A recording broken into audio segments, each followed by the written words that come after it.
Most time our politicians just bring in policies too, for sure.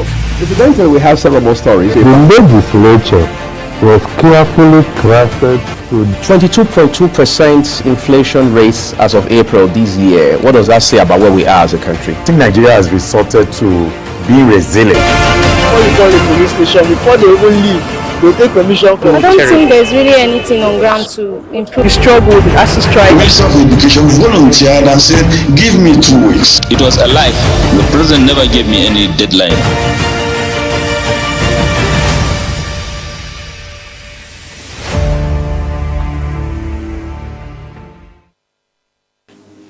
Hello and welcome. This is Global Morning, and it's always a delight to have you here. This is Global Television. We're live in Abuja, Nigeria's capital. It's a special edition of the program.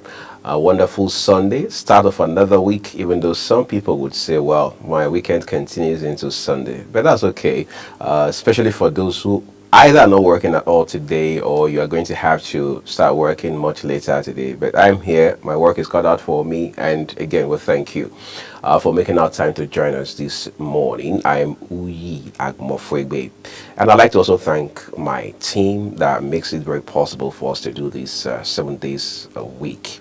But let's talk about the week for a second, right? It's been, to say the least, eventful, given several issues that came up this week, whether they are social or economic, of course, political, and all of that. All of these issues have been very intriguing one way or another. There are those that also touch right on the heart of our national development. We've seen the president make a few moves here and there, all in a bid to better the lot of the country, especially as it has to do with counter terrorism measures. So if you like, efforts to curb insecurity across this country, whether you call it Boko Haram, ISWAP, banditry, kidnapping, or what have you. There are those who say that at this point in Nigeria's history, the country is dealing with two basic challenges. The first, they say, is insecurity, because people have to first and foremost be alive to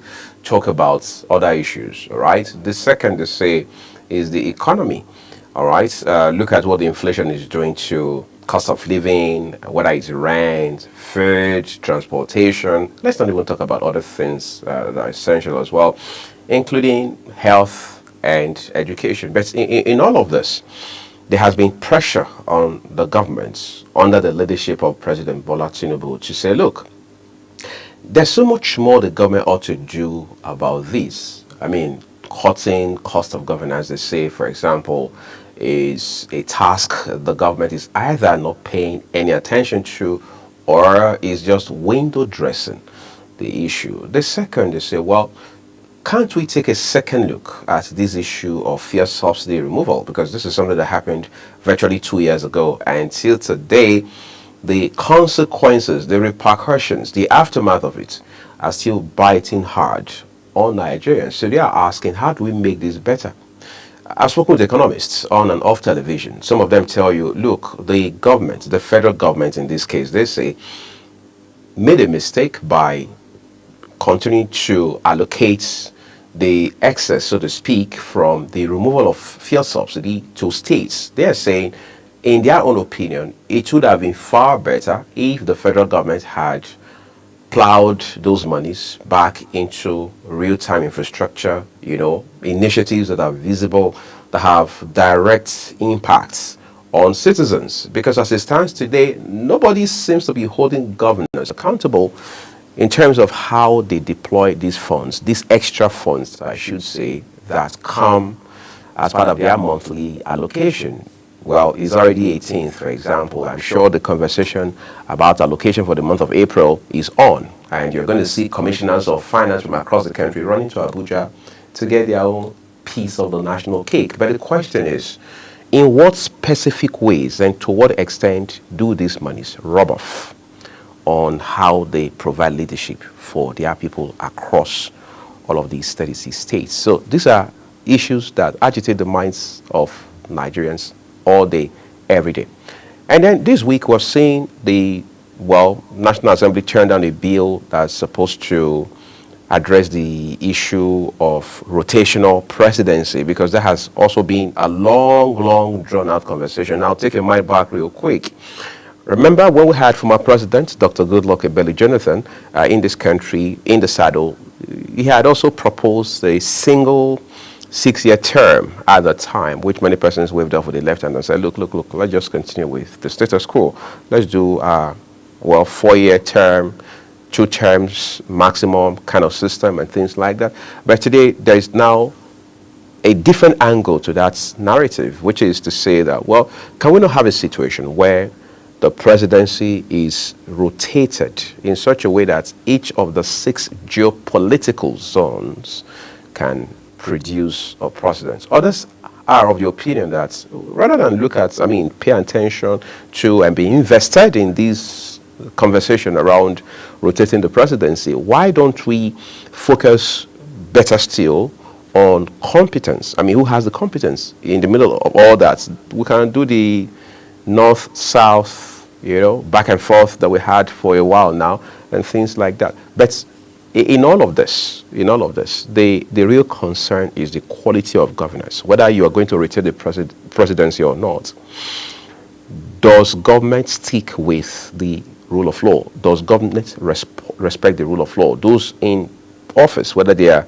appointed or elected, do they respect the rule of law? That has been the real issue, the real challenge in this country. Do leaders lead by example, whether the presidents, the governors, or those who work with and for them? Do they live and lead by example? These are the concerns that Nigerians have. But in the middle of all that, as they say on the streets, it is what is in your belly that controls what is in your head. So it is the person who has been able to eat, who has been able to feed themselves, that can have conversations about other issues. And that brings us to the state of the economy as it stands today.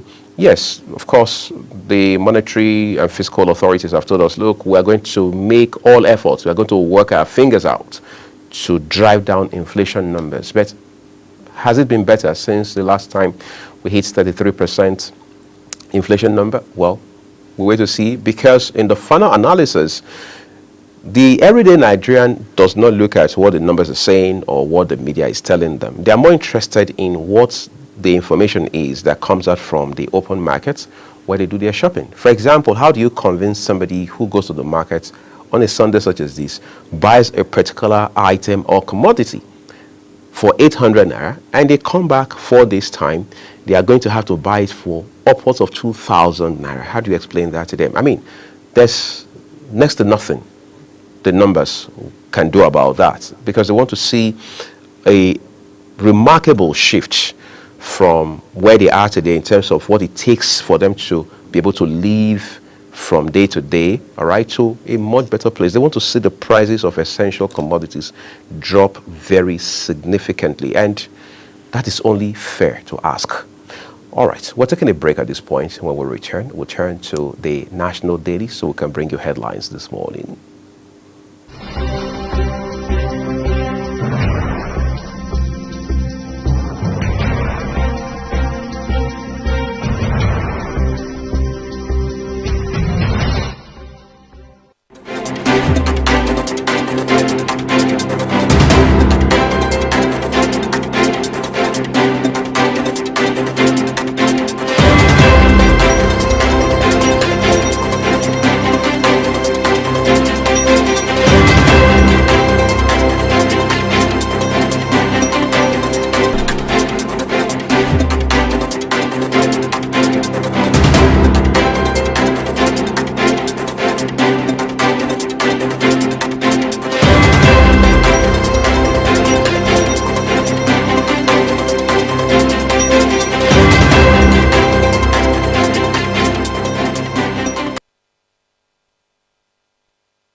All right, we begin with the Weekend Trust for you. That's the Sunday edition of the Daily Trust's newspaper this morning. Top left corner of the paper is a picture of the Pioneer Director General of the Nigerian Television Authority, that is the NTA. It says Vincent Maduka, that's the kicker. The challenges of Pioneer DG of NTA. You can read up those details on page 10 of the Weekend Trusts. We have something on page 26 of the same paper. The headline here reads, Insecurity forces down enrollments in Benue schools. Insecurity forces down enrollments in Benue schools. All right. What's more, NLC threatens shutdown over 89 laborers at Dangote refinery. NLC threatens shutdown over 89 laborers at Dangote refinery. That's on page 7 of the Weekend Trusts. The Star headline tells us addicts rot as drug business thrives in Abuja. There's a rider to it that says, if I don't take drugs, I could strip naked. Ex-banker. Well, that's how bad it has become. I mean, there have been all sort of theories about drug addiction in Nigeria. Abuja is more in the spotlight because of, well, it is the capital city of the country, and as expected, every little thing that happens here is either amplified or is just made visible enough for it to make news, all right, that sort of thing. So you talk about drugs. It's not just in Abuja. It's basically a phenomenon that is fast finding foothold across the country. Yes, of course, we are not naive enough to not understand that the National Drug Law Enforcement Agency, NDLEA, has been working round the clock, tooth and nail, to nip this monster, yes, because that's what it is, in the bud. But those efforts, as commendable, as amazing as they are, don't seem to be far-reaching enough. And that raises the question of whether the phenomenon of drug addiction is evolving faster than the authorities that are working to counter its impact, all right, are also pushing their own frontiers. Because as of today, you don't want to know what the numbers are saying. I mean, even real time on the streets, those who have become addicted, it's one thing for you to use, but being addicted is on a different level. And you see how much of damage and destruction this is doing to the lives of otherwise promising young people across this country, from the north to the east, from the south to the west of Nigeria. Drug addiction is a problem. Families have had to endure so much of trauma. You can't even put a finger on the amount of losses that have been recorded on account of drug addiction. I mean, from what we are reading in the papers this morning, the banker says to you that they would just go unclad if they can't have drugs. A few years ago, there was also the speculation that some entities somewhere from South America had come into Nigeria to establish different mini drug processing plants. How true that is left to be confirmed. Of course, we cannot authoritatively, all right, lend credence to that. But the concern is that questions are being asked as to what has happened the last 10, 15 years. Yes, people have always used illicit drugs, I mean, substances and what have you. But this spike, this increase is such that it's a dimension nobody has in the history of this country ever seen. And there's also the concern that those, for the most part, who were supposed to help curb this menace are also now involved. I mean, in my place, they say that you can't trust a thief with an item that is supposed to be protected and safeguarded, but we hope that soon enough we're able to run circles around this very disturbing phenomenon. All right, let's continue with the Weekend Trusts for you. All right, there's one here that says young Nigerians under burden of hypertension. Young Nigerians under a burden of hypertension. You can read up those details on page 8 of the Weekend Trust. Again, another concern here. When I was growing up, my parents and the grown-ups around us would say that young people couldn't have hypertension. They couldn't be hypertensive because they really didn't have things bothering them. They didn't have issues to worry their heads about. It was only those who had tasks, those who had pressure, those who were dealing with a lot in terms of maybe they had dependents, they had families to look out for, that should be basically hypertensive. But that doesn't hold true anymore now, because when you look at the realities of today, you realize that young people in their numbers are becoming hypertensive as young as in their 20s, in their early 30s, most of them without families yet. So you can't even say it's because of the family pressure or demands that they are becoming, if you like, breaking under the burden of hypertension. But again, how do we reverse this trend?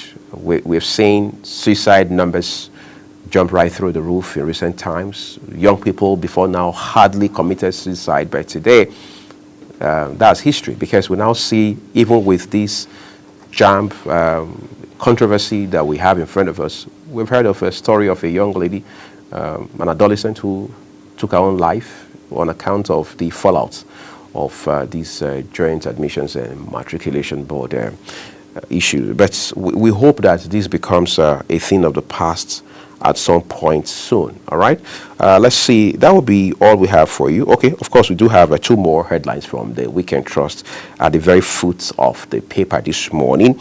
Bottom left, it tells us Tinubu orders military to step up efforts against insecurity. All right, that's probably one efforts or one order too many, because the president has continually given them this order. And just this week that ended yesterday, the president had also met with the security chiefs. What exactly was the conversation he had with them? What did he tell them differently from what he had told them in time past? Well, we do not know. In any case, read up details on page 14 of the Weekend Trust so you can have insights into these developments. Lastly, on the Weekend Trust front page this morning, after 10 years, 11,000 IDPs relocate as Brenu shuts camp. All right, grab a copy of the Weekend Trust so you can read up details for yourself. That takes us to our next paper today, which is the Nation newspaper. Let's see what we have from the Nation newspaper. We'll begin with the headlines above the nameplate. Top left, you have a story there with a picture of the national chairman of the All Progressives Congress APC, Dr. Abdullahi Umar Ganduje. It says 2027, that's your kicker. Northwest APC endorses Tinubu for continuity.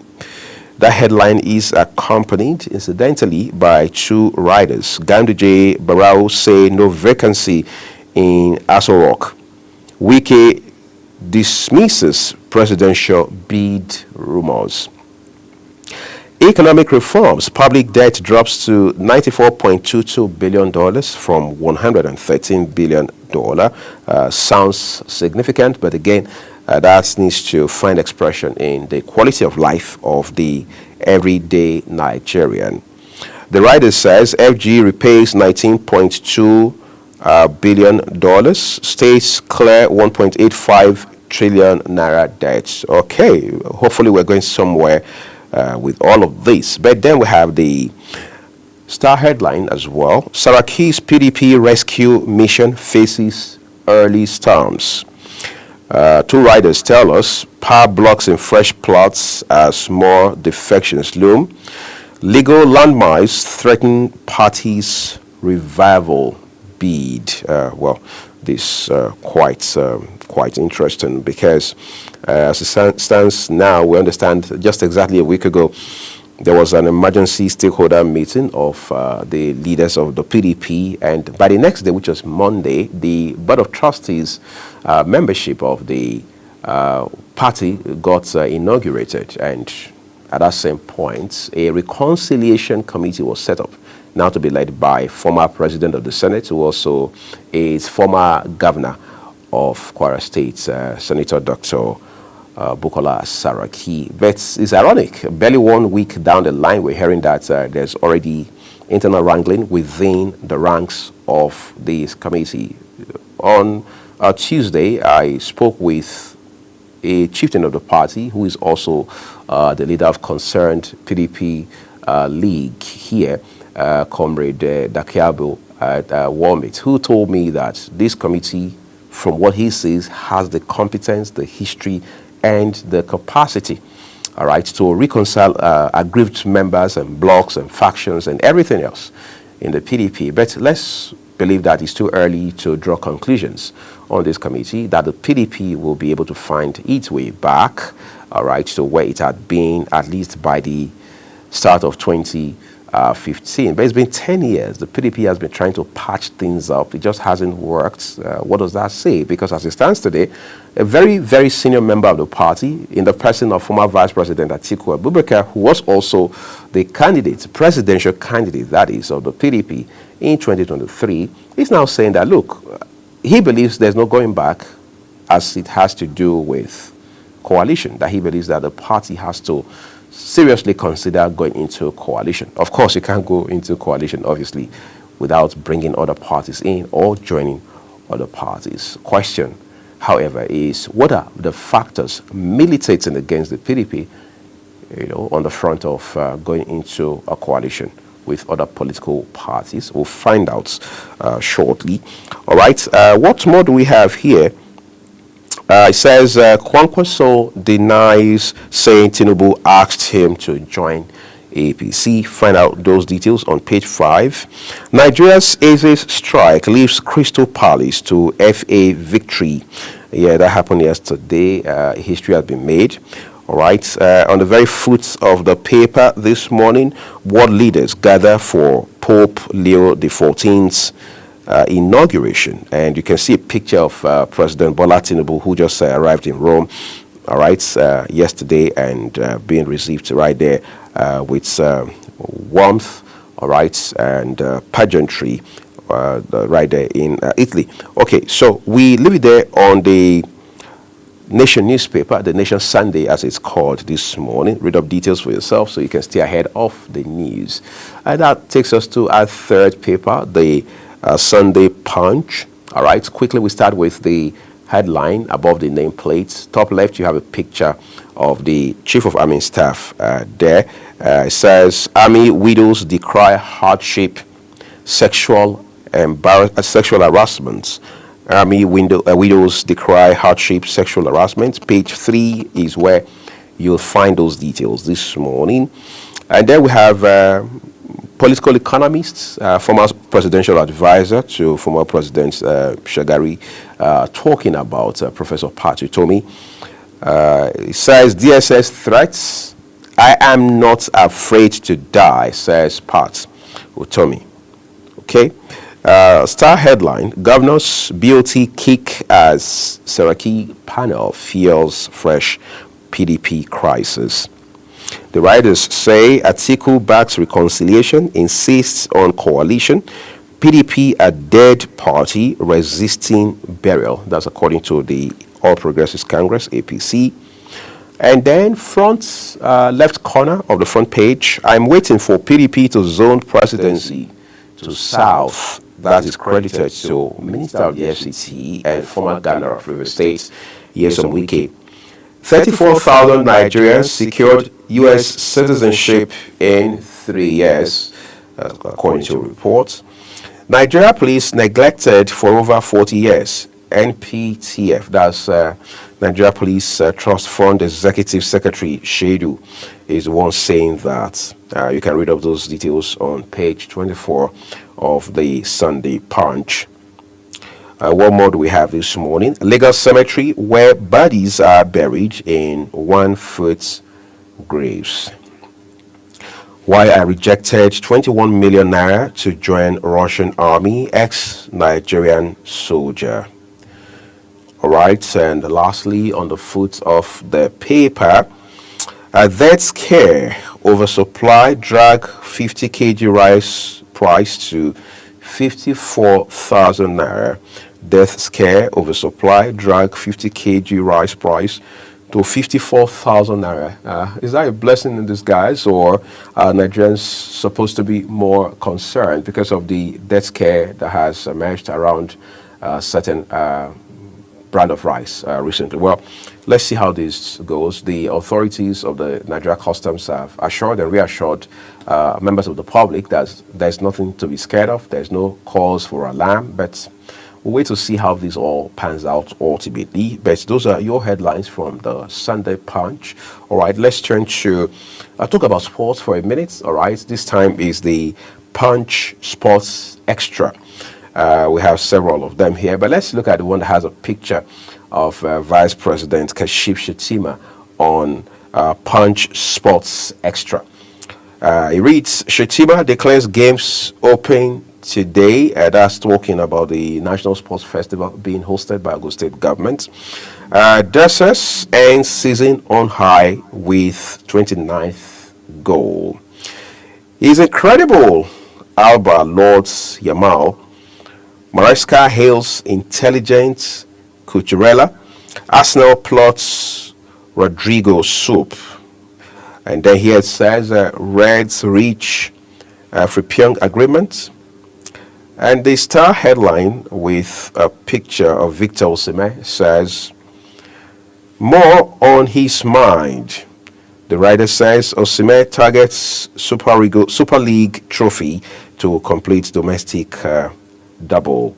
There's a quote here that reads, we won one trophy on Sunday. We will fight for the 5th star. Oh, that sounds great and quite inspiring to say. All right, Eze goal wins Eagles' first ever major trophy. Gunners, Magpies battle to rescue UCL ticket. I should read Gunners, Magpies battle to secure UCL ticket. Then what's more, one Nigerian here that has been making the country proud. Under 20 AFCON, Flying Eagles battle hosts for bronze. Ofili breaks 150-meter world record in Atlanta. All right, you can read it up on page 2 of the Punch Sports Extra today.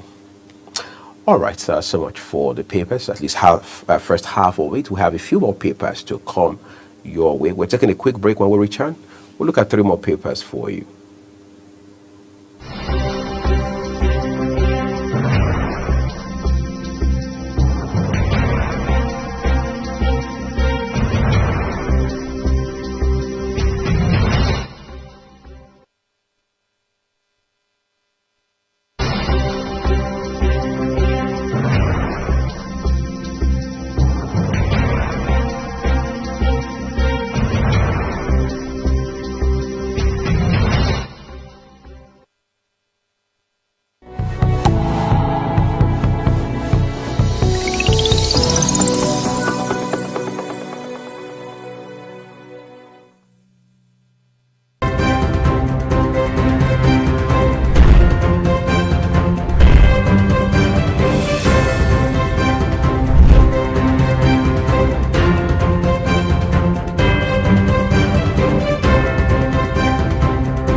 Global Morning is your top morning show here on Global Television. We bring you fresh news updates daily while delving into a variety of current affairs and topics. A Global Morning aims to deliver newspaper reviews and latest news with experts on key global issues. And at the same time, keeping you well informed about important events, both national and internationals. Global Morning serves as a valuable source of information, helping viewers like you start your day well informed. Stay connected from Mondays to Sundays to a wide range of the latest news making rounds on Global Morning. We're on the road to protest. The president meets all of our demands.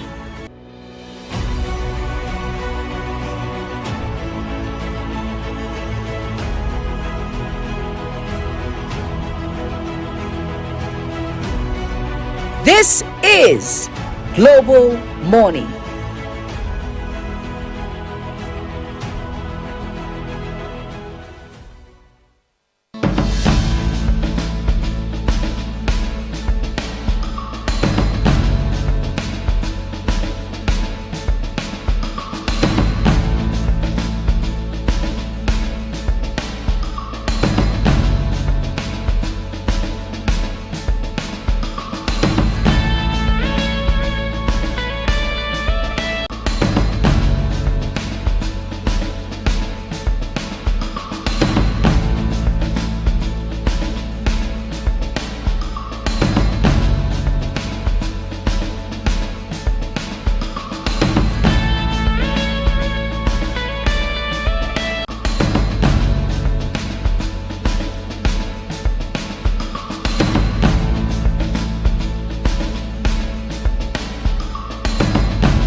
disbursing upkeep of 20,000 naira.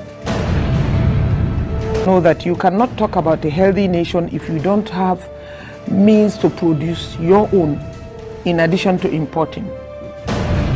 The CG is the principal actor of this because it's within her jurisdiction. Minister is a supervisor. That we must run in accordance with the Constitution of CAN, where you have just a single time. The human factor, you have the infrastructural factor, then you have the mechanical factors. The Senate, with all due respect, they were so hasty in passing that judgment. The statement I'm about to make is we're not even aware. That is the future. You have to be aware before you can begin to be prepared.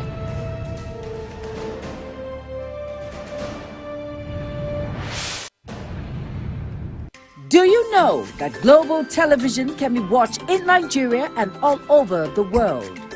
Download the Global TV Nigerian mobile app for Android and iOS devices to watch global television real-time from around the world. What are you waiting for? Start downloading and stay connected to global television.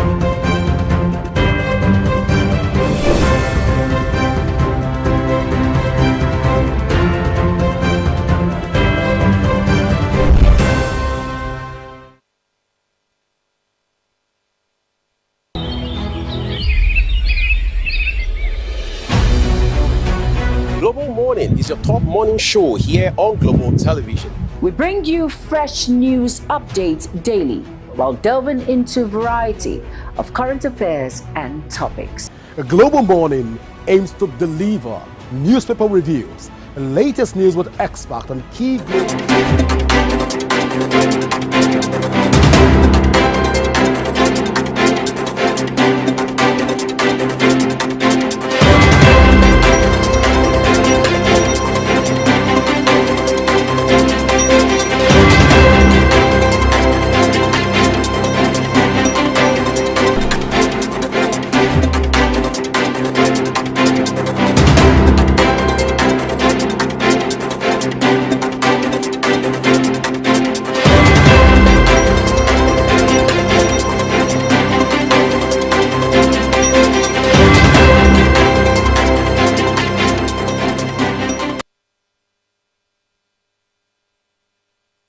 All right, let's take it up from where we left off a while ago. This time we're looking at the Sunday Vanguard newspaper.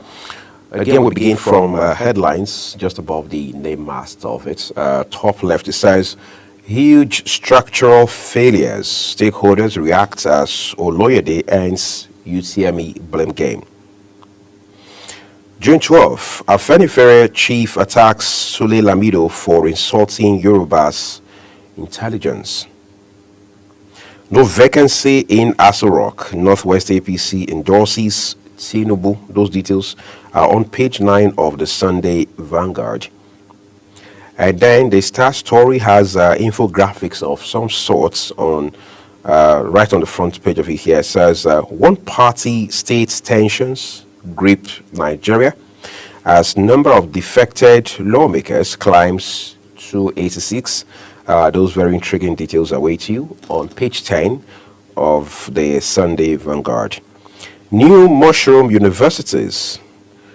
Proliferation as every senator wants varsity in his backyard. Are we supposed to focus on having more universities or pay attention to funding the existing ones as it stands today? The last 25 years, there has been vehement complaints about the state of Nigerian education system, especially as it has to do with public university system. What efforts are we making to better the lots of these, the avatars, we'll call it. Go to public universities in Nigeria, whether the ones directly under the supervision of the federal government or those that the states are responsible for, see what exactly is happening there. Yes, we know TED Fund has intervened across the country, end to end, across a good number of tertiary institutions, universities, polytechnics, colleges of education. But are those efforts far-reaching enough, or are we just dealing with a situation where we are scratching the surface? Because as it stands right now, whether you like it or not, it will appear we are not done approving for more universities to be established. But beyond having proliferation of universities in this country, what have we done in a remarkable way with the existing ones? Those are the questions we should bother ourselves about, perhaps going forward. All right. Here it says, Governor Sule, APC just wants to win 90% of votes. With right strategy, ruling party will become history in next polls. Nwansu, ADC chair, is the one saying that. Kwankwaso speaks on defecting, right? These are stories from, headlines from today's issue of the Vanguard. Insecurity, Zulum calls for fasting as FG Brenu review strategy. Page 5 is where you have those details. All right. What's more, Mobereola diagnosing the MEMS debates at Nimasa. Those are basically all we have for you this morning from the Sunday Vanguard. Read up details for yourself. But we have 2 more to go. But this time, next port of call is the This Day newspaper. We begin with the star headline on This Day newspaper. Northwest's APC adopts Tinubu as sole candidate. 2 writers say ruling party offers Northwest governors automatic tickets.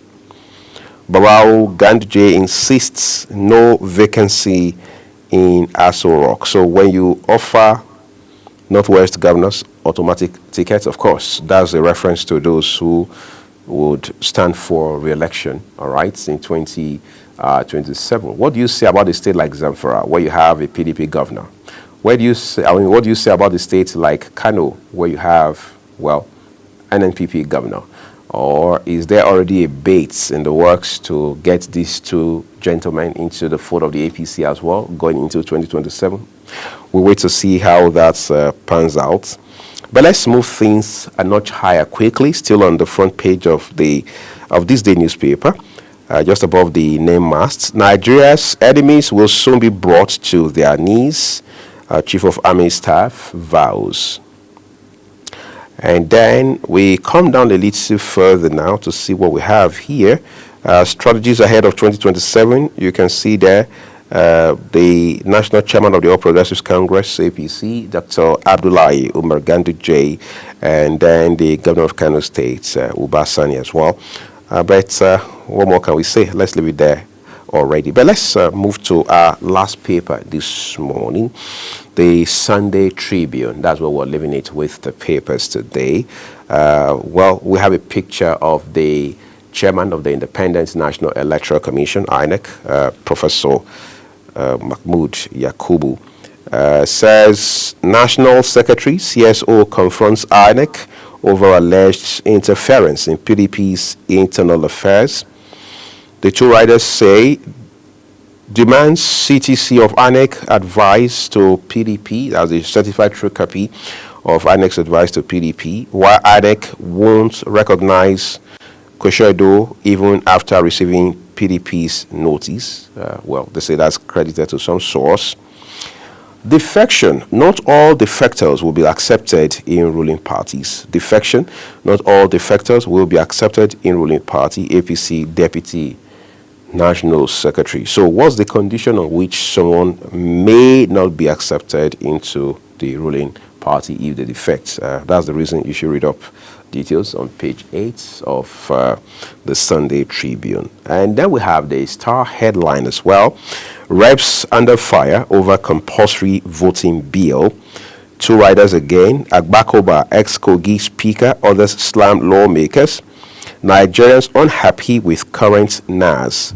Shamaki, those details are on page 11. So read up pages 2 and 11 to stay abreast of this story.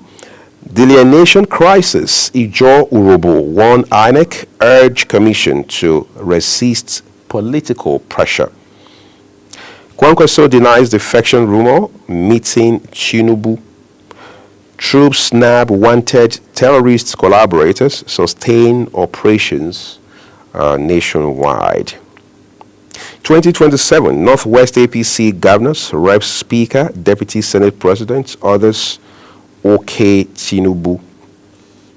Wike seeks Tinubu's presence to inaugurate roads in FCT satellite towns. Well, let's see what that means for the development of the Federal Capital Territory, especially now that we hear that the FCT Minister, Nyesom Wike, is doing a lot of work in terms of particularly infrastructure development, because for once we should be able to boast of a federal capital that deserves that name. All right, that's what we're leaving it with the papers this morning. Do well to read up details for yourself. That way you can at least avoid being misled by fake news and all of the misinformation going on right now. And then you can stay ahead of the news as well.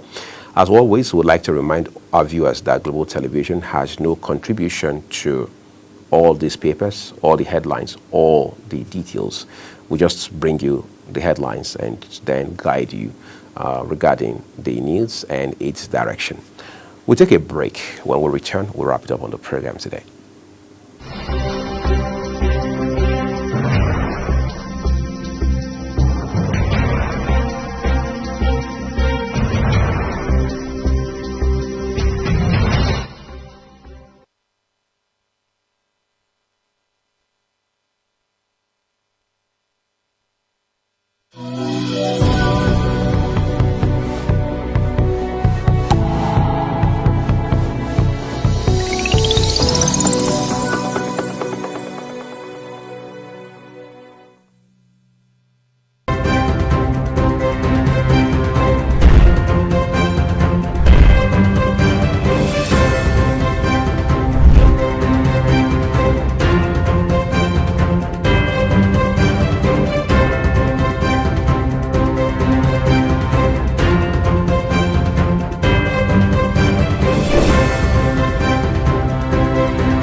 Global Morning is your top morning show here on Global Television.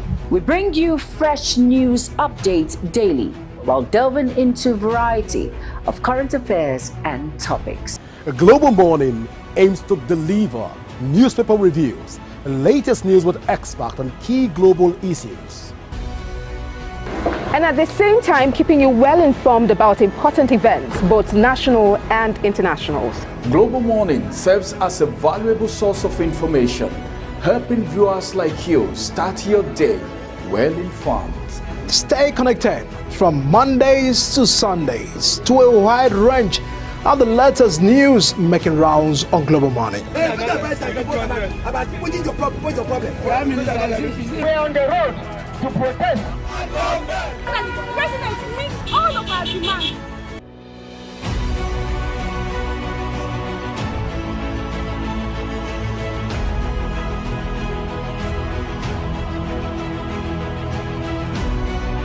This is Global Morning.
It's a new week that's unfolding right in front of us. President Bola Tinubu is right now in Rome to attend the inauguration of Pope Leo XIV.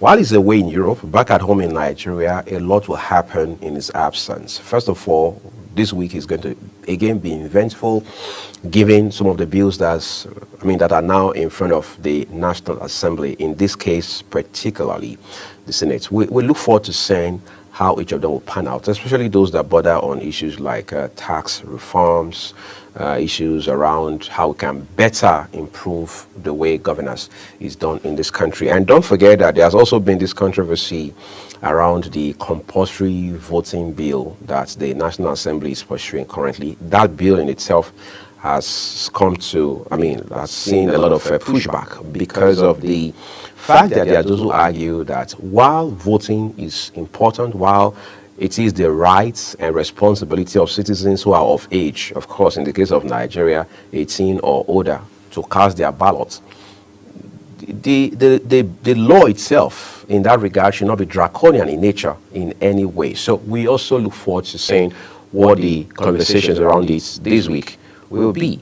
And then, of course, we're looking forward to seeing what issues will be raised in terms of insecurity, what the governors are going to be talking about, all right, what efforts are going to be made in fighting off all of these challenges that Nigeria as a country and as a people is dealing with. Because when it's all said and done, the security of lives and property is the primary reason you have government in place.